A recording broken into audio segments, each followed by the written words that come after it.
हिमालय की गोद में बसा एक छोटा सा गांव देववन, जहां की वादियां उन मन मोह लेती हैं।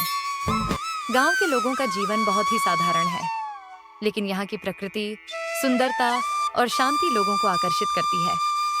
गांव में एक छोटी सी दुकान है, जहां सैंडविच वाली ताई सुमित्रा अपने हाथों से सैंडविच बेचती हैं। उनकी दुकान के सामने से गुजरने वाले लोग अक्सर उनके सैंडविच की खुशबू से आकर्षित होते हैं और उनकी दुकान पर रुक जाते हैं। मम्मी, वह देखो सैंडविच की दुकान। मुझे सैंडविच खाने हैं। बेटा, ऐसी दुकानों में हाइजीन का ध्यान बिल्कुल नहीं दिया जाता। मैं तुम्हें बड़े रेस्टोरेंट से सैंडविच खिलाऊंगी। नहीं, मुझे यहीं से खाना है। देखो ना, कितनी अच्छी खुशबू आ रही है। बहुत जिद्दी हो गई हो। अपनी जिद के आगे किसी की नहीं सुनती हो। चलो सुनिए, एक प्लेट सैंडविच लगा दीजिए। हाँ हाँ मैडम, आइए ना, आप टेबल पर बैठ जाइए। ओफो, कितनी गंदगी है यहाँ। सो अनहाइजेनिक। अभी मैं साफ कर देती हूँ मैडम। सुमित्रा जल्दी से अपनी साड़ी के पल्लू से ही टेबल साफ करने लगती है, जिसे देखकर वह औरत अपना मुंह बना लेती है। थोड़ी देर बाद सुमित्रा जब सैंडविच की प्लेट लगाती है। मम्मी, आप भी खाओ ना। मैं सच कह रही हूँ, बहुत टेस्टी है। खाओ ना प्लीज। अच्छा ठीक है, मैं बस एक टेस्ट करूंगी। वह औरत मुंह बनाते हुए एक सैंडविच खाती है। अरे, यह तो सच में बहुत टेस्टी है। खाते ही ऐसा लगा जैसे मुंह में घुल गया। मुझे तो लगा था ऐसी जगहों पर चीजें बहुत गंदी बिकती हैं, लेकिन इसका टेस्ट तो बहुत अच्छा है। कैसा लगा मम्मी? मैंने कहा था ना टेस्टी है। हाँ ठीक है, मुझे लगता है एक प्लेट हमें और मंगवाना चाहिए। उन दोनों की बातें सुनकर सुमित्रा मुस्कुराने लगती है। सुमित्रा की दुकान भले ही छोटी थी, लेकिन उसमें बिकने वाले सैंडविच और सुमित्रा का व्यवहार दोनों ही लोगों को बहुत पसंद आते थे। सुमित्रा का एक 7 साल का बेटा भी था, जिसका नाम दीपक था। मम्मी, आप मेरे स्कूल की फीस टाइम पर क्यों नहीं जमा करवाती हो? आपकी वजह से हमेशा मुझे क्लास में शर्मिंदा होना पड़ता है। क्या हुआ बेटा, टीचर ने कुछ कहा क्या? अब ज्यादा अनजान बनने का नाटक मत करो। यह आपका हर बार का ड्रामा है। आप समय पर स्कूल की फीस जमा नहीं करवाती और टीचर पूरी क्लास के सामने मुझे फीस के लिए टोकती है, जो मुझे बिल्कुल अच्छा नहीं लगता। दीपक की बातें सुनकर सुमित्रा मायूस हो जाती है और अपनी दुकान का पैसे वाला गल्ला खोलती है तो उसमें सिर्फ चिल्लर पड़े होते हैं। दीपक, फीस भरने के लिए इतने पैसे तो काफी नहीं होंगे। अरे सुमित्रा जी, आइए। मैडम, यह लीजिए, मैं आपके लिए थोड़े से सैंडविच लाई हूँ। आप अपने बच्चों को खिलाइएगा। अरे सुमित्रा जी, इनकी क्या जरूरत थी, लेकिन अब आप ले आई हैं तो मैं रख लेती हूँ। मैडम, वह मैं कह रही थी, मैं आपको देर से ही सही, लेकिन फीस तो दे ही देती हूँ। आप दीपक को क्लास में फीस के लिए मत बोला कीजिए। अरे सुमित्रा जी, हमें भी कोई शौक नहीं है बच्चों को क्लास में फीस के लिए बोलने का, लेकिन बिना बोले आप जैसे पेरेंट्स फीस जमा ही नहीं कराते हैं, इसलिए हमें बोलना पड़ता है। हाँ, आपकी बात भी सही है। यह लीजिए आपकी इस महीने की फीस। यह क्या, इतनी सर्दी में आपने साधारण सी चप्पल पहन रखी है। सुमित्रा कोई जवाब नहीं देती। ठीक है मैडम, मैं चलती हूँ। सुमित्रा चेहरे पर नकली मुस्कान रखे प्रिंसिपल के ऑफिस से बाहर निकल जाती है। पता नहीं ये प्रिंसिपल अपने आप को क्या समझती है, एक बात सुनने को तैयार नहीं होती। मन तो कर रहा था सैंडविच वापस छीन लूं। सुमित्रा जब वापस आती है तो देखती है कि उसकी दुकान के बाहर कुछ लोग खड़े हैं। कौन है आप लोग और यहाँ क्या करने आए हैं? मैडम जी, हमारा नाम बलवान सिंह है। थारे पति ने मेरे से 3 लाख रुपए उधार लिए थे। अब थारो पति तो रहा नहीं, तुम्हारे पैसे तन्ने देने पड़ेंगे। लेकिन बलवान जी, मेरे पति ने तो मुझे ऐसा कुछ भी नहीं बताया था। आखिर उन्होंने 3 लाख रुपए का क्या किया होगा? उन्हें तो मरे हुए भी काफी वक्त हो गया। देख मैडम, मैंने फालतू की बकवास नहीं सुनी। हमारे पास थारे पति का सिग्नेचर किया हुआ एग्रीमेंट है। ये देख, अब तन्ने इसके आगे कुछ बोलना है। लेकिन इसमें तो लिखा है, अगर पैसे समय पर वापस नहीं दिए तो हमारा घर आपके नाम हो जाएगा। लेकिन बलवान जी, अगर आप यह घर ले लेंगे तो हम रहेंगे कहाँ? इस घर और दुकान के अलावा मेरे पास कुछ नहीं है। वो तो कर्ज लेने से पहले सोचना चाहिए था ना। चलो भाई चलो। अरे सामान बाहर फेंकना शुरू करो। रुक जाइए, आप किसी भी सामान को हाथ नहीं लगा सकते। मैं आपके सारे पैसे लौटा दूंगी। मैं अभी आती हूँ। सुमित्रा भागकर घर के अंदर जाती है और अपना बहुत पुराना संदूक खोलती है जिसमें एक मोतियों का हार रखा था। हार को हाथ में लेते ही सुमित्रा की आंखों से आंसू छलक जाते हैं। उसे याद आता है कि शादी की पहली सालगिरह पर उसके पति ने उसे यह तोहफा दिया था। जी, आपको पता है मेरी सहेली है ना, पायल। उसके पति ने पहली सालगिरह पर उसे मोतियों का हार गिफ्ट किया था। कितनी खुशकिस्मत है ना वो। अरे तुम चिंता क्यों करती हो? एक दिन हम भी बहुत बड़े आदमी बनेंगे, फिर मैं तुम्हें एक क्या पूरे 10 मोतियों का हार ला कर दूंगा। हम जिंदगी में कभी अमीर नहीं हो पाएंगे। आखिर एक छोटी सी सैंडविच की दुकान से हमारा क्या होगा? शायद मेरी किस्मत में मोतियों का हार है ही नहीं। सुमित्रा उदास होकर सो जाती है। कुछ दिनों बाद उसकी शादी की सालगिरह थी। सुमित्रा, सुमित्रा, कहाँ हो तुम? देखो मैं तुम्हारे लिए क्या लाया हूँ। क्या हुआ?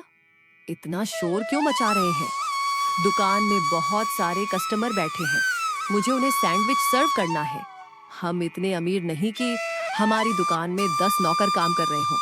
सारा काम मुझे अकेले करना पड़ता है। अरे तुम अपनी आंखें तो बंद करो। मैं तुम्हारे लिए एक तोहफा लेकर आया हूँ जिसे देखकर तुम बहुत खुश हो जाओगी। हाँ, मोतियों के हार के अलावा और कोई चीज मुझे खुश नहीं कर सकती।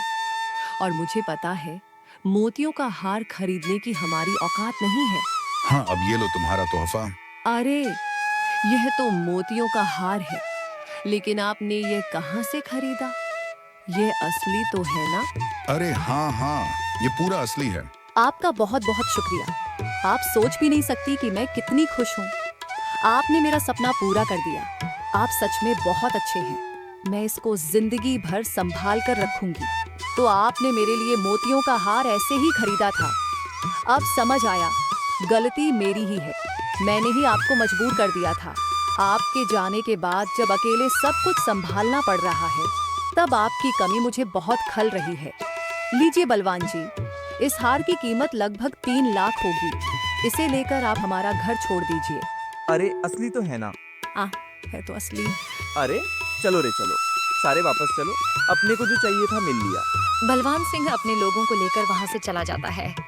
तब जाकर सुमित्रा की सांस में सांस आती है। ओह, ये जीवन इतना भी आसान नहीं है। अभी तो न जाने कितनी मुश्किलों का सामना करना बाकी है। सुमित्रा गांव में अपनी छोटी सी सैंडविच की दुकान चलाकर अपने बेटे को पाल रही थी। कुछ सालों बाद दीपक बड़ा हो गया था और साथ में आवारा भी। दुकान के गल्ले के सारे पैसे कहाँ गए? तूने फिर से पैसे निकाले ना? हाँ, तो क्या हो गया? मुझे जरूरत थी पैसों की। आपसे मांगता तो आप देती नहीं, इसलिए मैंने खुद निकाल लिए। दीपक, तू बहुत बदमाश हो गया है। अब मैं बूढ़ी हो रही हूँ। अब तुझे दुकान संभालनी चाहिए और तू है कि दिन भर दोस्तों के साथ आवारागर्दी करता रहता है। अरे, तेरी उम्र में बच्चे माँ बाप की ढाल बनते हैं।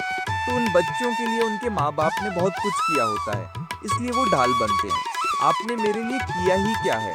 मुझे तो अपने दोस्तों को ये बताने में भी शर्म आती है कि आप मेरी माँ हो। समझी? उन्हें कैसा लगेगा जब उन्हें पता चलेगा कि मैं एक सैंडविच बेचने वाली का बेटा हूँ, हैं?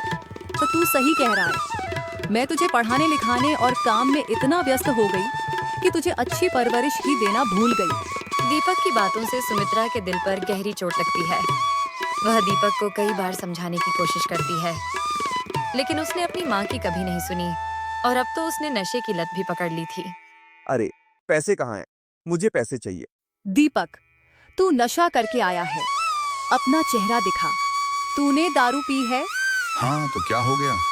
इसमें इतनी भी कोई बड़ी बात थोड़ी हो गई। दारू ही तो पी है, किसी का खून थोड़ी ना किया है। मेरा समय बर्बाद मत करो, मुझे पैसे चाहिए, बता रहा हूँ।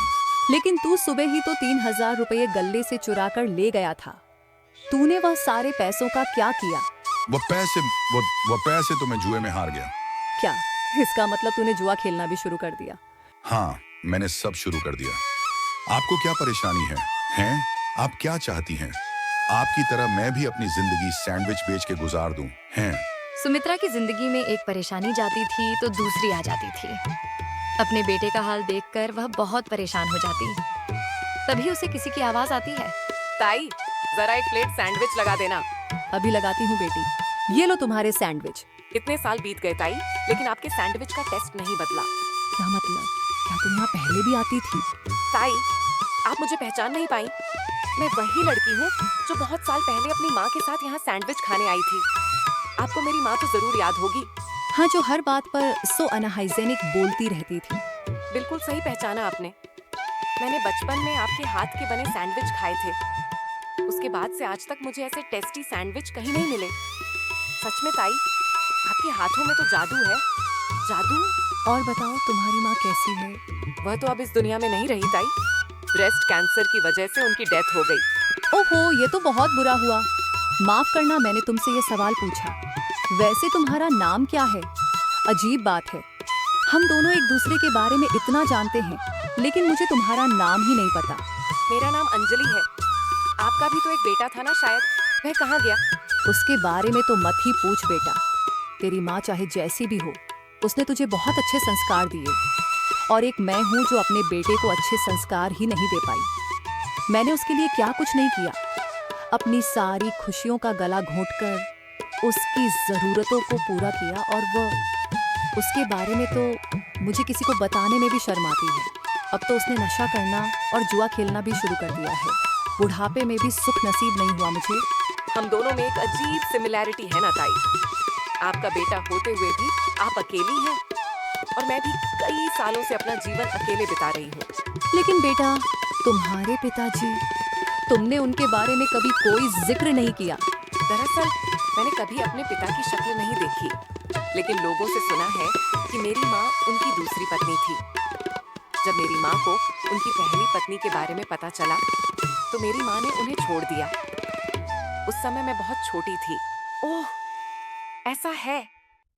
लेकिन पता नहीं क्यों मुझे कभी पापा से नफरत नहीं हुई। मैं उनसे नफरत करना चाहती हूँ, लेकिन मेरा दिल कहता है कि उनके साथ जरूर कुछ बहुत बुरा हुआ था। मैं आज भी उनकी तलाश में हूँ। वह मुझे जरूर मिलेंगे। भगवान भी लोगों को कैसे मोड़ पर लाकर खड़ा कर देता है। अच्छा,